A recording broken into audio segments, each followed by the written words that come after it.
Good morning, welcome to Breakfast with Charlie State and Naga Manchetti. Our headlines today: the final preparations for the funeral of the Duke of Edinburgh. A Land Rover hearse will carry the coffin to the ceremony on Saturday.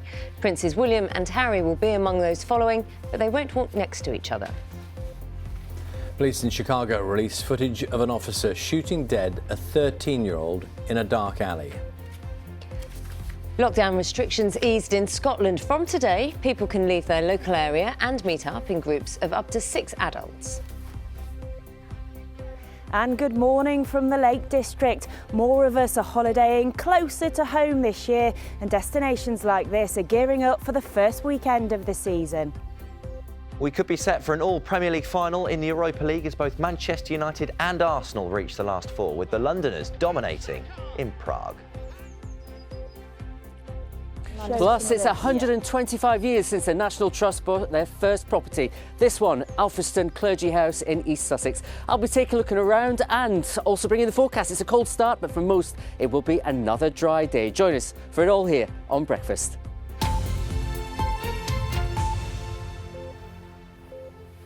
Good morning. It's Friday the 16th of April. Our top story is that final preparations are being made ahead of the Duke of Edinburgh's funeral. It will take place at St George's Chapel in Windsor tomorrow afternoon. The service for Prince Philip, who died last week at the age of 99, will be attended by 30 guests, including all his children and grandchildren, alongside personnel from the armed forces. Buckingham Palace said the plans very much reflected the Duke's wishes. Charlotte Wright has this report. It's a funeral that will, in many ways, depart from tradition, not least through this, the vehicle that will carry Prince Philip's coffin, a modified Land Rover that the Duke himself helped design. Today, the final rehearsals for Saturday will begin, every moment meticulously planned. And while the events have been tweaked due to COVID, ceremonial aspects will go ahead, with a procession taking the Duke's coffin from the castle to the chapel, led by the band of the Grenadier Guards. Following the hearse on foot will be 9 members of the royal family. In the front rank, the Princess Royal and the Prince of Wales. Behind them, the Earl of Wessex and the Duke of York. And then Princes Harry and William. But the 2 brothers will be separated, with the Princess Royal's son Peter Phillips walking between them. Normally, the family members who hold military rank would be wearing military uniform, like here in 2002 at Queen Elizabeth the Queen Mother's funeral. But in a highly unusual move, it's been announced all the royals will be in civilian dress, a decision signed off by the Queen. It comes after both Prince Harry and Prince Andrew have stepped back from their military patronages. Inside the chapel, the service will be attended by just 30 people, in line with the coronavirus restrictions. Some members of the public have been keen to lay flowers and tributes outside, and although it has been discouraged, the bouquets have been gathered in the grounds of Marlborough House, visited by the Prince of Wales and the Duchess of Cornwall. But the palace is reiterating its request for people not to travel to Windsor tomorrow, and donate to a charity or leave messages in an online book of condolence instead. Charlotte Wright, BBC News. Well, let's speak to our royal correspondent, Sarah Campbell, who's in Windsor for us this morning. Morning to you, Sarah. So, as we know, gradually we're learning more and more about the detail of the funeral itself. Yes, indeed. Good morning to you, Charlie. It's another busy start here. Lots of vehicles going in and out of Windsor Castle. Obviously, final preparations for tomorrow afternoon's funeral.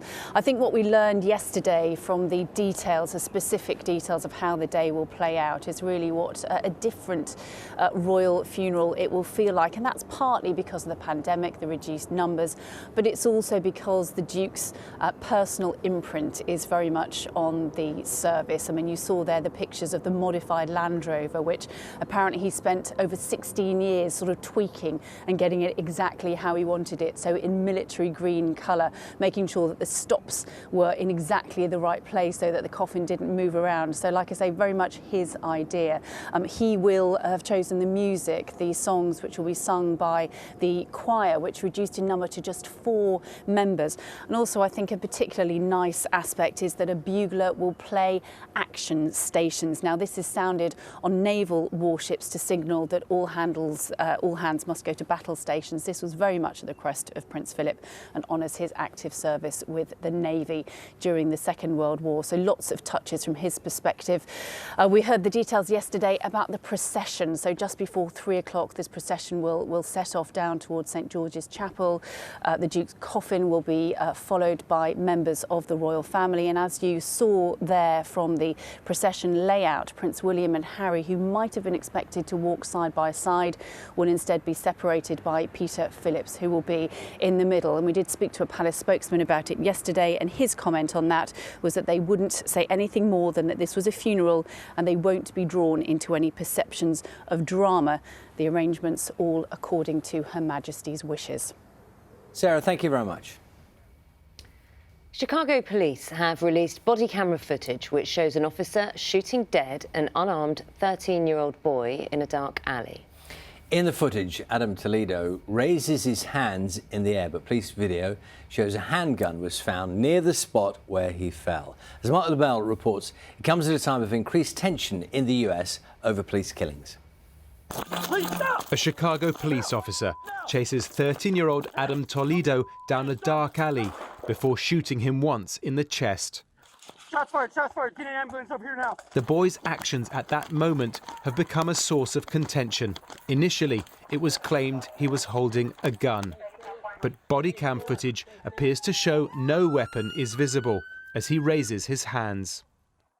Those videos speak for themselves. Adam, during his last second of life, did not have a gun in his hand. The officer screamed at him, "Show me your hands." Adam complied, turned around. His hands were empty when he was shot in the chest at the hands of the officer. After the shooting, the policeman calls for an ambulance while urging Adam to stay awake. CPR is performed, but it's too late. Tensions are already high due to the fatal police shooting of Dante Wright in a Minneapolis suburb.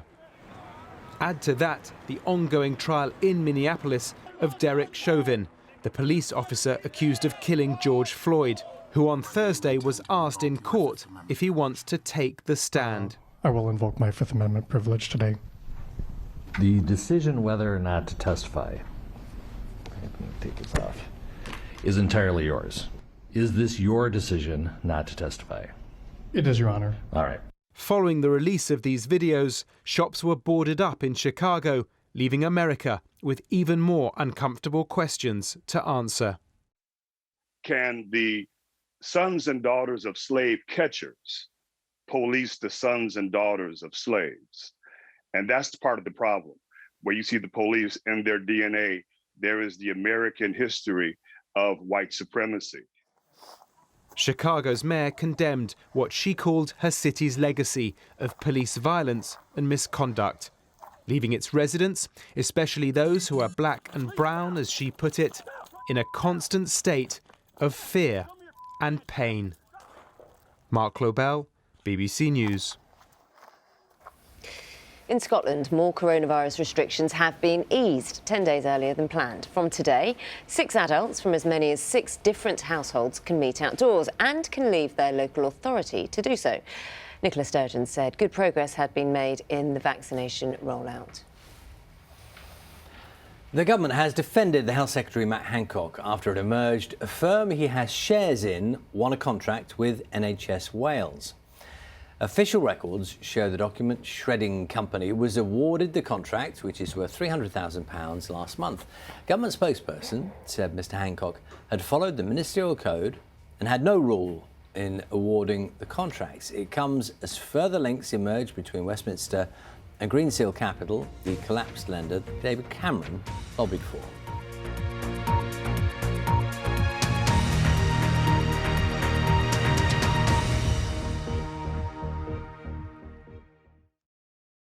See the headlines as they happen and watch BBC News live in the app and get the full story with bbc.co.uk/news. Follow the story for all the latest with BBC News.